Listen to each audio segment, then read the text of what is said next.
All right, everybody, here we are in the Yukon Gear and Axle booth. It is the first day of SEMA 21, or 2021. I always get it mixed up because there was no 2020. Yeah. I'm all confused at this point. But here we are, we're in the Yukon Gear and Axle booth. With me is Jerry Zaiden. Now, Jerry is known for, well, it used to be Toyota stuff, right? But now it's everything long travel, right? Yeah, I mean, we started the company, we drove Toyotas, and then the Ford Ranger stuff came in, and F-150s with I-beams. That was just like the thing in the pre-runner world.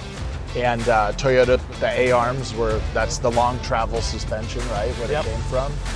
And they've been extremely popular from the beginning. Yeah, but now you guys are like, if it's desert, whether it's play or race, that's your sweet spot, right? Yeah, so, you know, the Chevy Silverado platform, the Raptor, the F-150, the Toyotas and the Fords are definitely still the most popular, and you mix in some of that Chevy, and then everything new and modern now is full A-arm suspension.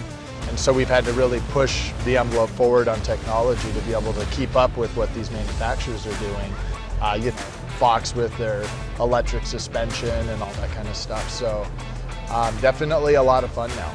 And on the front of this, the Toyota right behind us, got your kit on it, right? So let's talk a little bit about what's on this truck.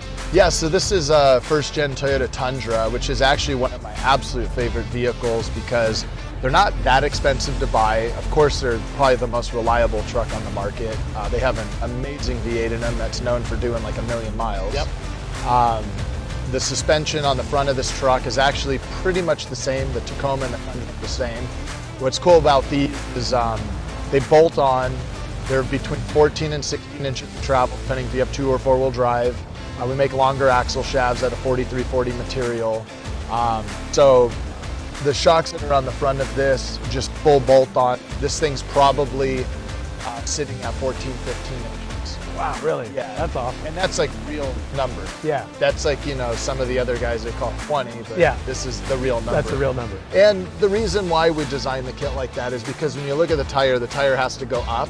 And unless you're cutting out all that sheet metal and you're moving all the wiring and everything out of the way, you really can't get more. Yeah. And with the shock taken out, the kit will cycle 20. Yeah. But you're only going to use, you know, that. The actual amount. Yeah, because of the length of the shock. What I really like about this kit, use a ball joint on the bottom. Everyone knows Toyota ball joints are extremely strong. And so the drivability, it doesn't have that wandery feel because uniballs, they're tight, they're sticky. And so like people, they complain when they have a full race kit because if they feel like it's wandering, where really they input the wheel that little bit and it just wants to go there. Yeah. Because everything's so tight. Yeah. That's why we use uniballs in racing, because you want it tight. We're trying to kill them. Yeah, exactly. So we want them to last. So we're actually going, we make our new X-joint ball joints. We started with the upper control arms, and now we're going to the lower control arms with our new X-joints. And all weather, throw ice, snow, mud, whatever at it, full booted, sealed, good to go. And we're going all 4340 heat treated like a racing ball joint. That's why the extreme joint, the X joint. Yep. And that's where we're headed. So this is just an amazing platform to start with.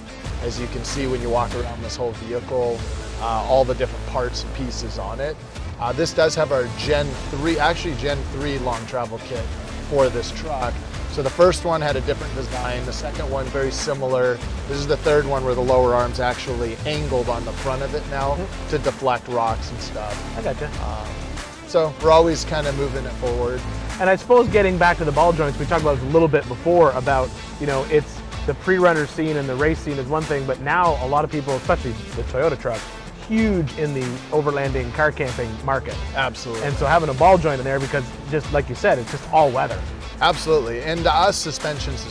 Like you take an engine, you want more horsepower, suspension is what we're doing. So you can add horsepower and be very unreliable, lower quality suspension, or you could add horsepower and be extremely reliable, higher quality suspension. Yeah. So when you come to these shows, there's tons of companies that build suspension, and they're more about the aesthetic of the vehicle, which the mall crawler, right? Yep. There's a market for that. Hey, I want bigger rims and tires. I don't really care how it rides. I don't go off-road.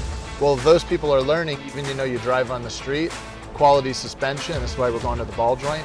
It's like having reliable horsepower. Yeah. And So that's why, you know, our name and why we're growing so much in this market segment. And companies like Randy's are like, hey, we have to have Camburg suspension because of the quality of our stuff. We want to associate with the other quality. I always said that was the difference between a lift kit and a suspension system. There's two different things. 100%. And that's just, there's a market for a lift kit, yes, and there's a market for a suspension system. And they do two very different things. They both 100%. Will allow you to put a larger wheel and tire on the truck, yes, but how that wheel and tire works is completely different with the two packages. 100%. Yeah, that's the difference between a leveling kit yep. and a long travel kit. Yeah, and it's funny you bring that up because if you look at our website, everything we call it is a suspension system. Yeah. We don't call them lift kits. We're not billing lift kits. Yeah. So people get confused, like, well, but I want to lift it. I'm like, well, you're still lifting it the same amount. Yeah. You just have quality under there. So. Yeah.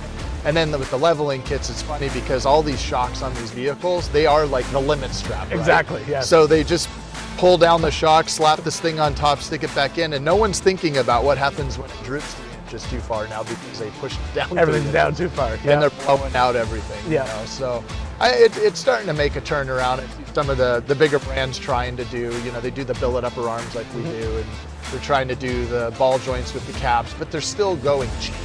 They're just so focused on profit margin instead of quality. And to us, it's about the quality because the business is going to come after people see the quality and use it. Yeah.